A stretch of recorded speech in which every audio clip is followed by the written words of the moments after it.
하나님의 말씀 합독하도록 하겠습니다. 오늘 선포될 말씀 신약성경 고린도전서 15장 9절에서 10절 말씀입니다.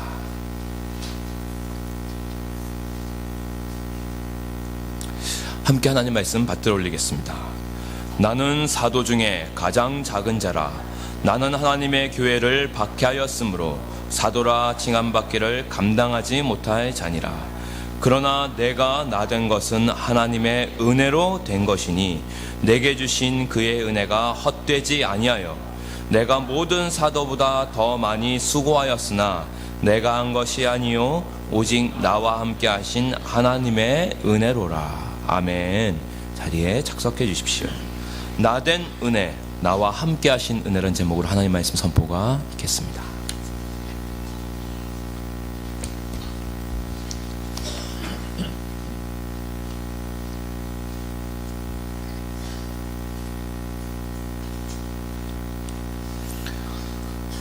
네, 오늘 2017년 추수감사 주일입니다. 추수감사절의 유래는 잘 알고 계시죠?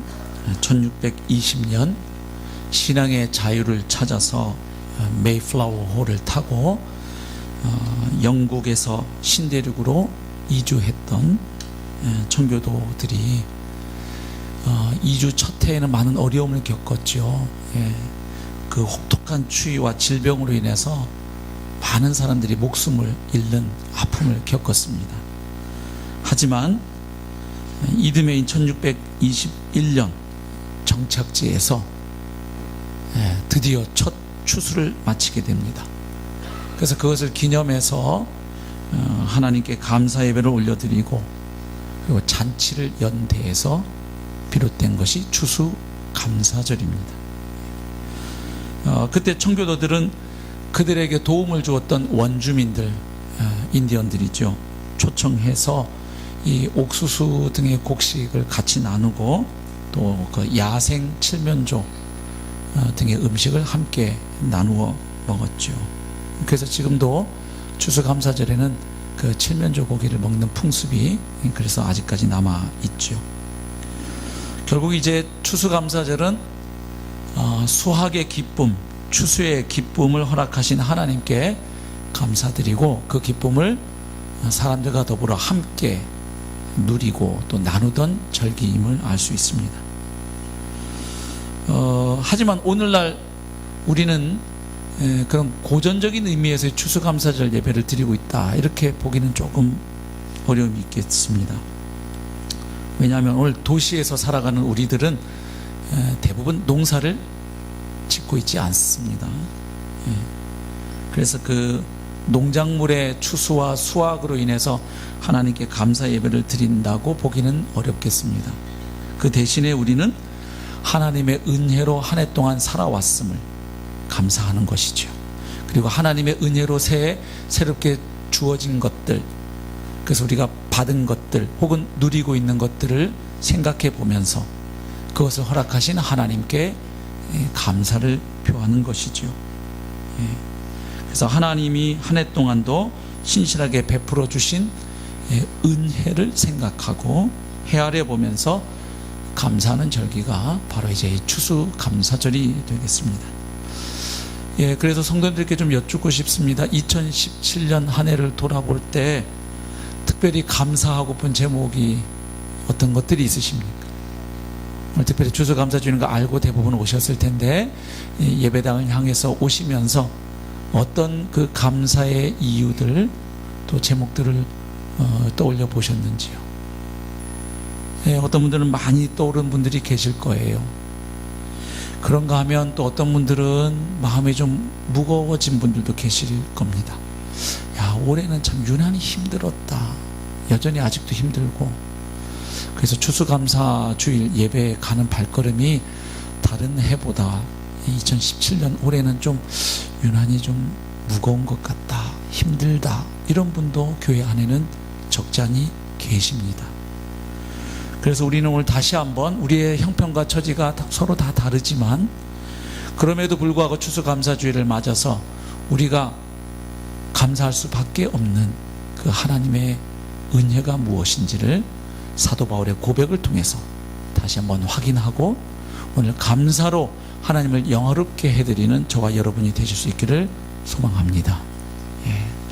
자, 오늘 본문 보면 사도 바울이 자기가 경험했고 지금 누리고 있는 은혜를 고백하고 있는데 크게 두 가지로 표현하고 있음을 쉽게 알아볼 수 있습니다. 첫 번째 은혜는 내가 나 된 은혜 혹은 하나님이 내게 주신 은혜 이렇게 표현되어 있습니다. 10절 보십시오. 그러나 내가 나 된 것은 하나님의 은혜로 된 것이니 내게 주신 그의 은혜가 헛되지 아니하여 이렇게 기록되어 있습니다. 그러니까 첫 번째 생각해 볼 은혜는 나 된 은혜 혹은 내게 주신 하나님의 은혜입니다. 자, 바울이 지금 내가 나 된 것이 하나님의 은혜라고 고백할 때 어떤 내용을 마음속에 품고 있습니까? 염두에 두고 있습니까? 우리가 9절부터 읽으면 알 수 있죠. 나는 사도 중에 가장 작은 자라. 나는 하나님의 교회를 박해하였으므로 사도라 칭함받기를 감당하지 못할 자니라. 그러나 내가 나 된 것은 이렇게 문장이 이어집니다. 그러니까 지금 바울이 마음속에 염두에 두고 있는 그 은혜는 이런 것입니다. 자기는 도무지 하나님께 구원받을 수 있는 사람이 못 되는데 하나님의 은혜로 구원받았다는 것입니다. 그리고 더 나아가 도무지 사도될 자격이 없는 자신이 하나님의 은혜로 말미암아 사도가 된 것을 의미합니다. 그러니까 자기가 구원받았다는 것 그리고 사도가 되었다는 것 이것을 가리켜서 특별히 내가 나 된 은혜 혹은 하나님이 내게 주신 은혜 이렇게 표현하고 있습니다. 그러니까 이 은혜는 하나님이 바울에게 주신 것입니다. 허락하신 것을 의미합니다. 실제로 은혜라는 말이 그렇잖아요. 은혜라는 말 뜻을 알고 계십니다. 자격 없는 사람에게 일방적으로 주어지거나 베풀어지는 호의나 선물을 가리켜서 은혜라고 합니다. 그러니까 바울이 볼 때 자기는 도저히 죄사함 받고 구원받을 만한 자격이 없는 사람인데 하나님의 은혜로 구원받아 의인이 되고 하나님의 자녀가 되었다는 것입니다. 그뿐만 아니라 이방인에게 복음을 전하는 영광스러운 사도로 부르심을 받았는데 이것이 하나님의 은혜라고 고백합니다. 왜냐하면 바울은 알고 있기 때문입니다. 자기는 자격 없는 자라는 것을 너무 잘 압니다. 그래서 8절에서는 자신을 가리켜 이렇게 표현하고 있거든요. 맨 나중에 만삭되지 못하여 난 자 같은 내게도 보이셨다. 그 앞에 부활하신 주님을 만난 사람들, 목격자들을 쭉 언급하고 있습니다. 부활하신 주님이 나타나 주신 사람들을 언급하다가 맨 마지막에 본인도 언급하는데 바로 부활하신 주님이 만삭되지 못하여 난 자 같은 나, 즉 10달도 못 채우고 나온, 엄마 뱃속에서 10달도 못 채우고 나온 나 같은 이 못난 인간에게도 부활하신 주님이 나타나 주셨다. 나를 만나 주셨다. 그래서 내가 구원받게 되었다. 그 말이죠. 그리고 9절에서는 나는 사도 중에 가장 작은 사람이다. 왜냐하면 나는 하나님의 교회를 박해했던 사람이기 때문이다. 이렇게 고백합니다. 잘 아시죠? 사도 바울은 예수님 살아계실 때 예수님의 공생의 기간에 예수님을 따라다닌 적이 없습니다. 예수님과 함께 하면서 그분의 가르침을 받고 그분이 행하시는 기적과 표적들을 보고 이랬던 적이 없습니다. 전혀 예수와 상관없이 살았습니다. 그리고 예수님이 십자가에 죽으시고 부활한 이후에도 어떤 일에 앞장섰던 인물입니까? 바로 그 예수 그리스도를 주님으로 믿고 고백하는 그리스도인들을 잡아서 재판에 넘기거나 죽이는 일에 가장 앞장섰던 인물이 바울입니다. 그러니까 자격으로 따지자면 가장 사도가 되기에는 부적격자인 것입니다. 그런데 그렇게 하나님의 교회를 핍박했던 나를 하나님이 구원해 주실 뿐만 아니라 사도라고 불러주셨기 때문에 사도 중에 가장 작은 자라고 표현합니다. 그리고 사도라 칭함받기를 감당하지 못할 자라고 자신을 표현합니다. 그러니까 바울이 첫 번째 지금 표현하는 은혜는 자격 없는 자신에게 하나님이 그저 일방적인 사랑으로 호의를 가지고 그에게 허락해 주신 구원, 또 사도됨의 은혜, 그 밖에 여러 가지 하나님이 은혜로 주신 것들을 생각하고 있는 것입니다. 이게 은혜 맞지요? 예, 자격 없는 자에게 호의로 주어지는 것, 선물로 주어지는 것이 은혜니까 이게 은혜 맞습니다. 우리도 감사주의로 오면 먼저 떠올리는 은혜가 이런 것입니다. 그렇죠? 예, 하나님이 나를 구원해 주셨구나, 나를 성도 삼아 주셨구나, 나같이 부족한 사람을 부르셔서 목자 되게 하셨구나, 부목자, 교사 되게 해주셨구나, 집사로 불러주셨구나, 전도사로 목사로 불러주셨구나, 또 나 같은 사람을 가장이 되게 해주셨구나, 또 회사에서는 나로 하여금 어느 직급에 오를 수 있도록 하나님이 은혜 베풀어 주셨구나. 이것도 다 하나님이 은혜로 우리에게 주신 그 어떤 것들입니다. 이것을 내게 주신 은혜, 혹은 나의 나 된 은혜, 이렇게 표현해 볼 수 있겠습니다. 근데 바울은 살아가면 살아갈수록, 사역을 하면 할수록 더 깊은 하나님의 은혜를 깨달아가게 됩니다. 그 은혜가 무엇인고 하니 나와 함께 하시는 하나님의 은혜입니다. 그러니까 하나님이 뭘 주신 것만이 은혜가 아니라 이런 상황 저런 상황에서 언제나 하나님이 나와 함께 해주신다는 것, 그것이 가장 큰 은혜의 힘을 그는 알게 된 것이죠.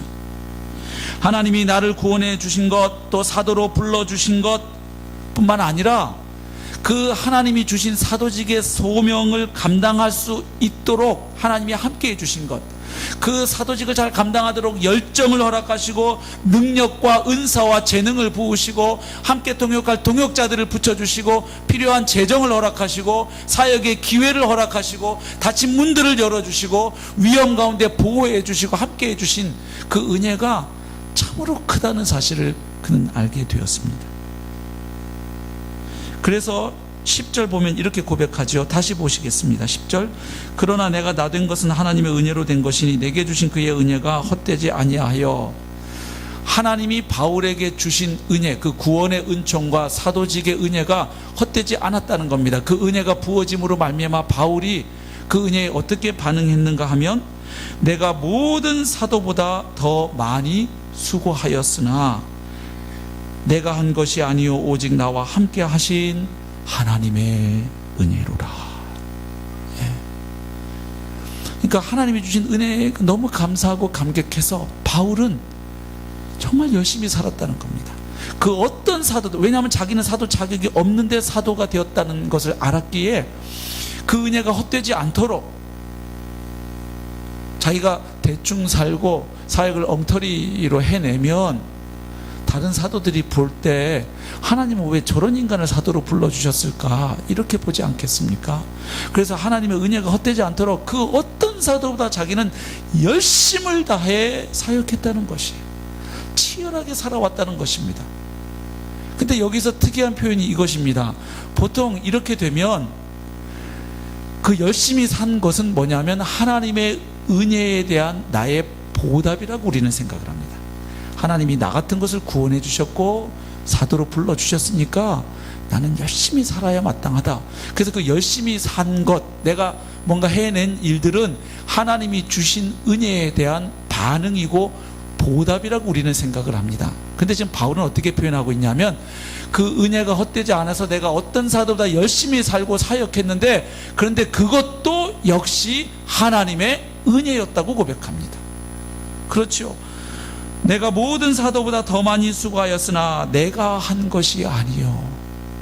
그러니까 하나님 주신 은혜에 감사해서 내가 열심히 했다, 나 꽤 잘 살았다, 이 말이 아니고 돌아보니까, 알고 보니까 사실은 그것도 오직 하나님의 은혜였더라, 이렇게 고백합니다.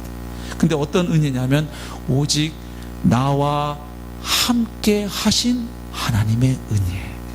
그러니까 사도로 불러주신 것만 은혜가 아니고요, 그 사도직을 잘 수행할 수 있도록 하나님이 함께 하시면서 바울에게 뭘 주신 겁니까? 열정을 부으셨어요. 능력을 허락하셨어요. 기적을 베풀 수 있는 권세를 주셨어요. 그의 기도에 하나님이 신실하게 응답해 주셨어요. 동역자들을 부으셨어요. 그리고 사역하다가 맞닥뜨리는 그 온갖 고난과 환난을 견뎌낼 수 있는, 버틸 수 있는 힘도 하나님이 주셨음을 알게 된 거죠. 그래서 그 모든 과정 가운데 하나님이 함께 해주셨기 때문에 내가 할 수 있었다. 그래서 내가 어떤 사람보다 열심히 살고 사역한 것조차도 나의 의 공로가 아니라 그것도 역시 하나님의 은혜였다. 이것이 바울의 고백입니다. 함께 하시는 은혜. 그 사도직을 수행하는 과정에 하나님께서 살아있는 임재로 함께 해주시고 동행해 주셨다는 거예요. 근데 그게 은혜라는 거예요.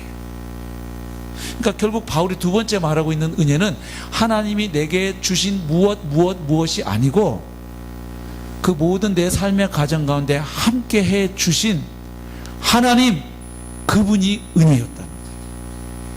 하나님이 가장 큰 은혜였고 자기의 감사의 이유라고 고백하는 것이죠. 우리 조금 생각해 보면 이 말 뜻을 알 수 있어요. 해외여행 혹은 해외 출장 갔던 아빠가 돌아오면서 아들이 간절하게 받고 싶어 했던 그 자동차 미니카 선물을 가져왔다면 아이에게 가장 큰 은혜는 그 미니카입니까? 그걸 잊지 않고 사다 준 아빠입니까? 당연하지요. 물론 아이는 어려서 그 미니카 받는 순간 쪼로록 지방에 들어가서 문 닫아버릴 겁니다. 그럼 아빠는 헐 하시겠죠. 예? 저 녀석이 기다린 건 과연 나였나 미니카였나. 그러나 그 철없던 아들이 크면서 알겠죠. 자기에게 정말 은혜는 미니카가 아니고 아빠라는 사실을. 자기에게 필요한 먹는 거, 학비, 학용품, 학원 비용, 데이트 비용 다 누가 주신 거예요?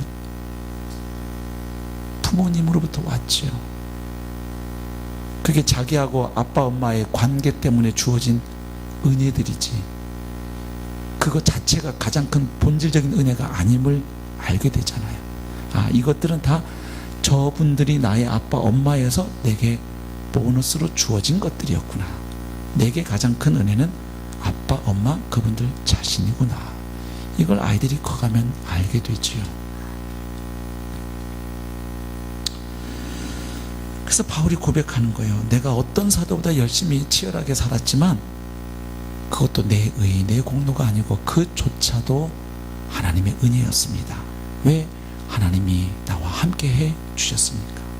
근데 여기 하나님이 함께 해 주셨다고 할 때요, 아주 순풍에 돛한 것처럼 인생이 술술 풀리고 사역이 잘 된 것만을 염두에 두고 있지 않습니다. 하나님이 함께 해 주셔서 모든 일들이 척척 풀리고 해결되어서 참 그 하나님의 은혜가 너무 고맙습니다, 이렇게 말하고 있지 않아요. 오는 동안 굽이굽이 많은 어려움이 있었음에도 불구하고 그 과정 가운데 하나님이 나를 혼자 버려두지 아니하시고 하나님이 내 손 놓지 아니하시고 나와 함께 오셨기 때문에 내가 어떤 사도보다 열심히 해낼 수가 있었던 것입니다. 그래서 모든 것이 하나님의 은혜이지요. 이것이 바울의 고백입니다. 한번 우리 고린도 후서 11장 23절부터 몇 절 말씀을 제가 읽겠습니다. 여기 보시면 바울이 지금 그 통과해 온 사역의 과정이 어떠했는지를 짐작해 볼 수 있거든요. 23절, 그들이 그리스도의 일꾼이냐 정신없는 말을 하거니와 나는 더욱 그러하도다. 내가 수고를 넘치도록 하고 옥에 갇히기도 더 많이 하고 매도 수없이 맞고 여러 번 죽을 뻔하였으니 유대인들에게 40에서 하나 감한 매를 5번 맞았으며 3번 태장으로 맞고 1번 돌로 맞고 3번 파선하고 1주야를 깊은 바다에서 지냈으며 여러 번 여행하면서 강의 위험과 강도의 위험과 동족의 위험과 이방인의 위험과 시내의 위험과 광야의 위험과 바다의 위험과 거짓 형제 중의 위험을 당하고 또 수고하며 애쓰고 여러 번 자지 못하고 줄이며 목마르고 여러 번 굶고 춥고 헐벗었노라. 그러니까 지금 바울이 나와 함께 하신 하나님의 은혜였습니다 말할 때에는 그저 하나님이 도와주셔서 꽃길만 걸었던 것을 생각하는 것이 아닙니다. 그가 사도로 부르심 받은 이후에 사역을 감당해 오는 동안, 복음을 증거하고 교회를 세우는 이 일을 해오는 동안 그가 겪었던 고난은 이루 말할 수 없습니다.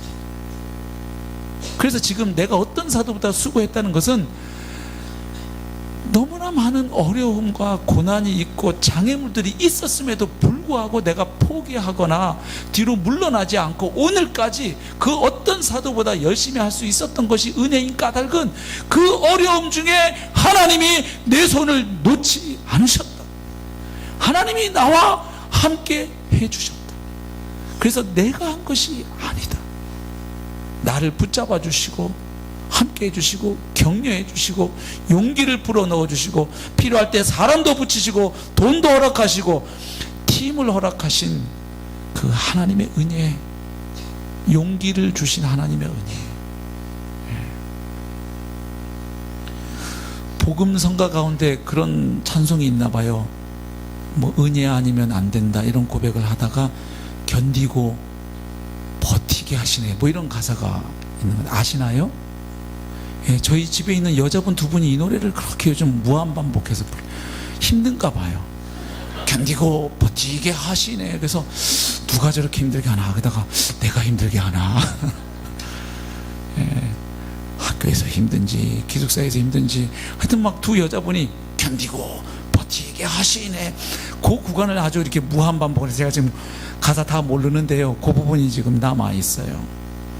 뭐 굳이 말해본다면 지금 바울의 고백 가운데는 이런 내용이 있는 겁니다. 그 어려움 중에도 내가 포기하지 않고 오늘까지 사역을 기쁨으로 감당할 수 있었고, 그리고 어떤 사도보다 내가 더 많이 뛸 수 있었던 것, 그거 내 능력, 내 잘나서가 아니고 하나님의 은혜입니다. 하나님이 함께 해주셨기 때문입니다. 이게 바로 함께 하시는 은혜입니다. 살아있는 하나님의 임재와 동행 말이죠.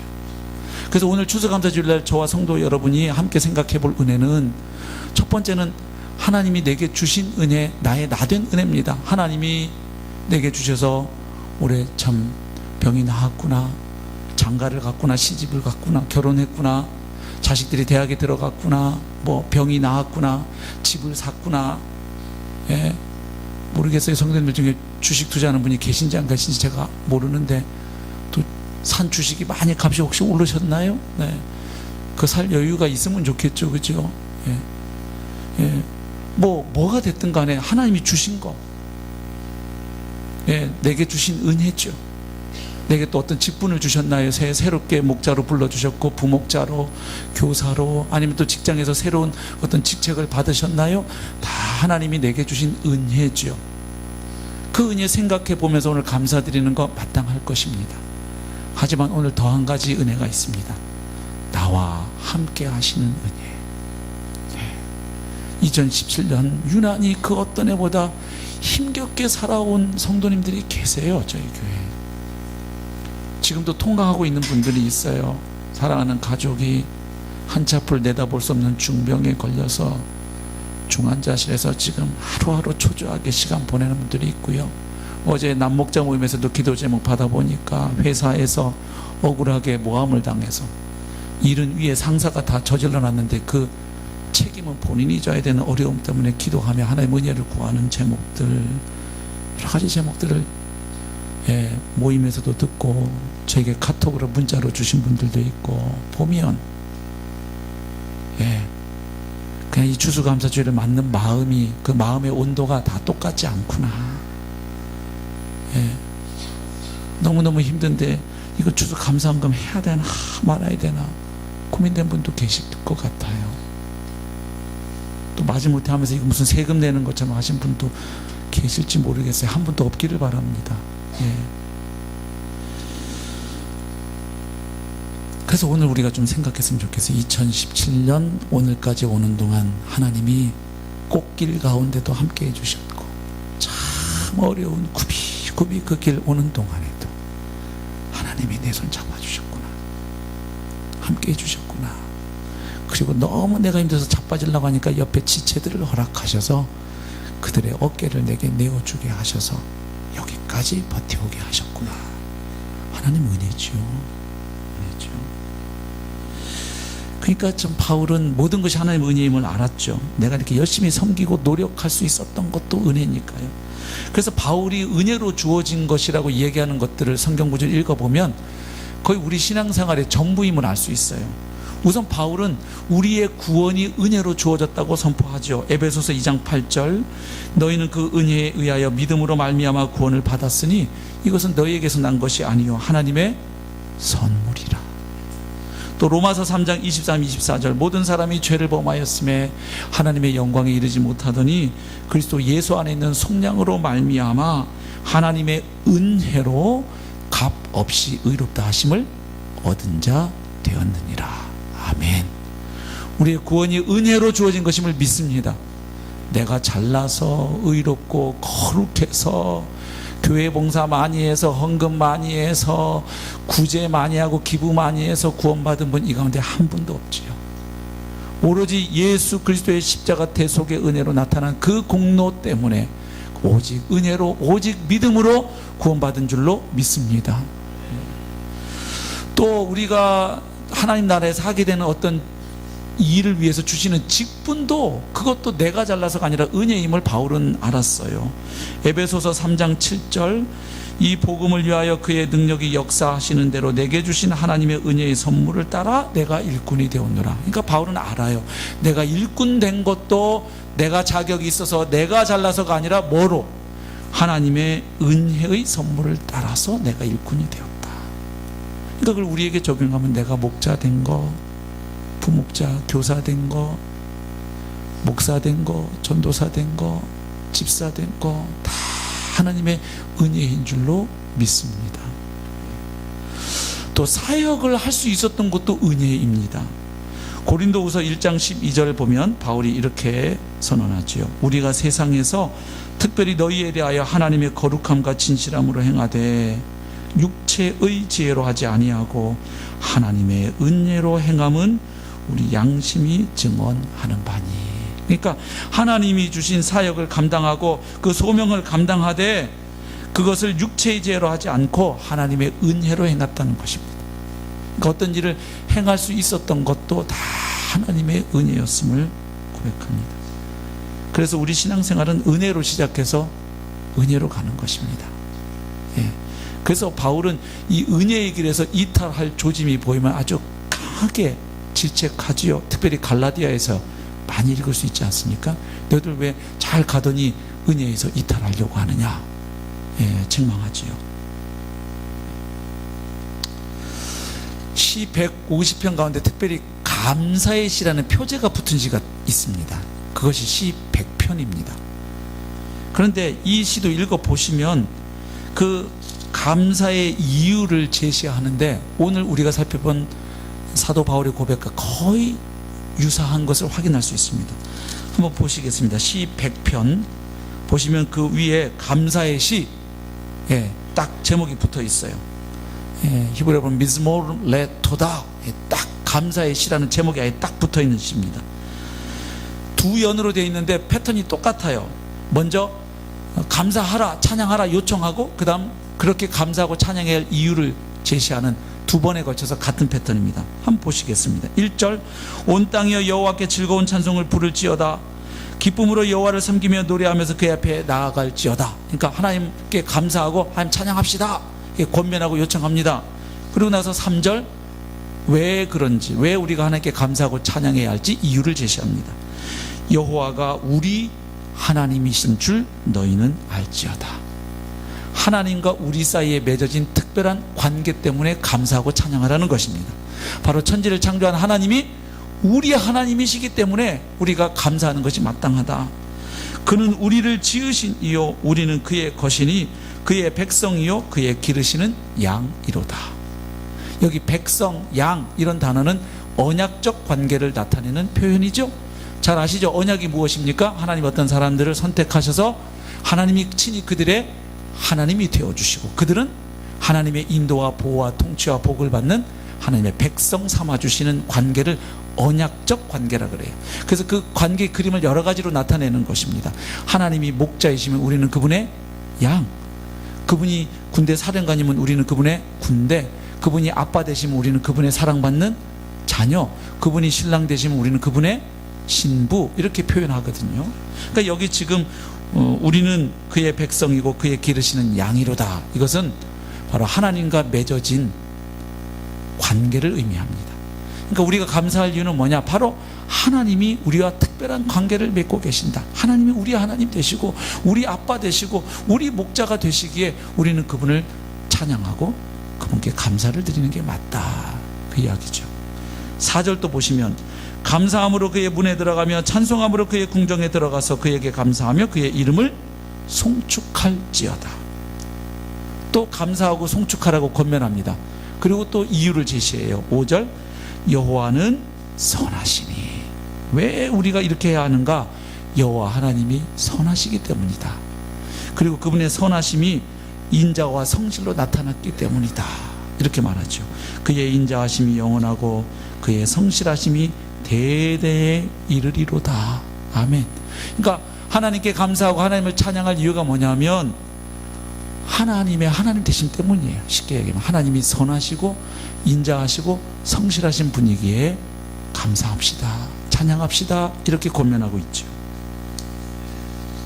그러니까 하나님이 이것도 주셨고 저것도 주셨고 하나님이 은혜로 주신 많은 어떤 것들을 언급하기보다는 그 모든 것들을 허락하시는 하나님이 바로 우리의 하나님 되시고, 그리고 우리의 하나님 되신 하나님은 선하신 분이고 인자하시고 진실하신 분이므로, 신실하신 분이므로 그 하나님을 찬양합시다, 이런 고백이죠.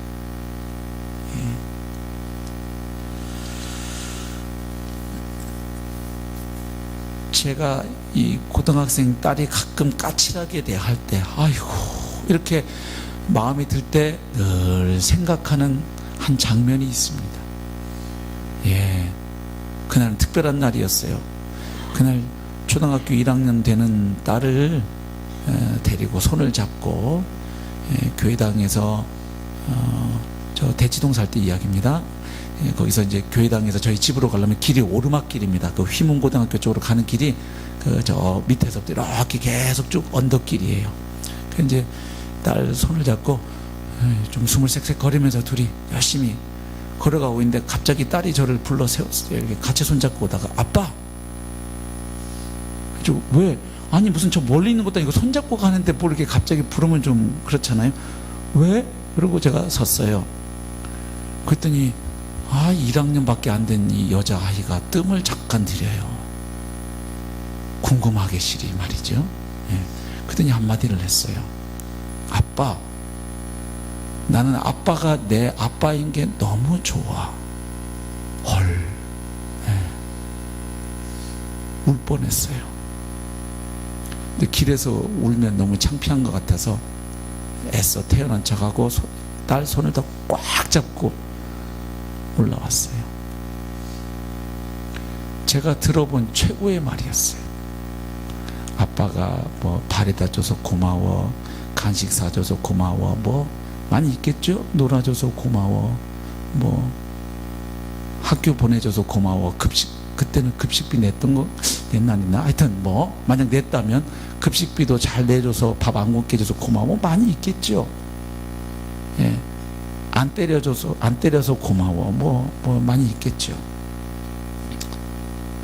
내 아빠가 내 아빠여서 참 좋아. 그래서 지금 가끔 그 따님이 왼수같이 보일 때는 그날의 기억을 떠올려서 다시 바라보면 그나마 용서가 돼요. 그래, 한때는 그런 말도 해준 딸이지, 참아야지. 오늘 하나님한테 그 감사 좀 드렸으면 좋겠어요. 하나님 올해 승진하게 해주셔서 감사하고, 집 사게 해주셔서 감사하고, 주식 대박나게 해주셔서 감사하고, 오랜 병에서 낫게 해주신 거 감사하고, 아이 대학 들어간 거 감사하고, 뭐 하나님, 또 어떤 분은 그래요. 목사님, 저는 그냥 올해는요 살아있는 거 그냥 감사해요. 그냥 숨 쉬고 있는 거 감사해요, 아직까지.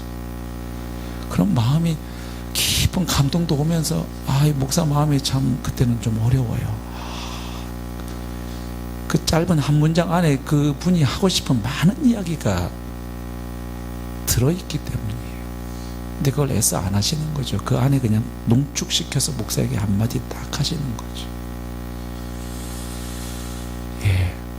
그래서 우리가 하나님 은혜로 주신 거 오늘 좀 기억해 보면서 감사하고, 올해 여기까지 오는 동안 꽃길도 있으셨을 거고 정말 어렵고 더 이상 못 가겠다, 포기하고 싶다 이랬는데도 하나님이 도우셔서 여기까지 오신 분들 계시지요. 그 함께 해주신 은혜, 내 손 놓지 않으신 은혜, 그거 좀 오늘 떠올리면서 하나님 감사해요.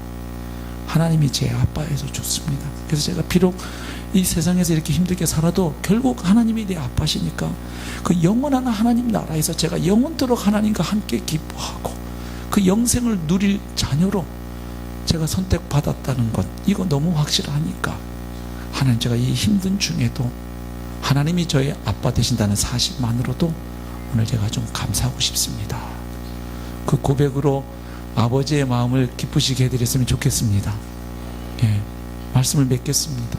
오늘은 감사에 대한 설교를 많이 듣는 게 중요한 게 아니고 실제로 감사하는 게 중요한 날입니다.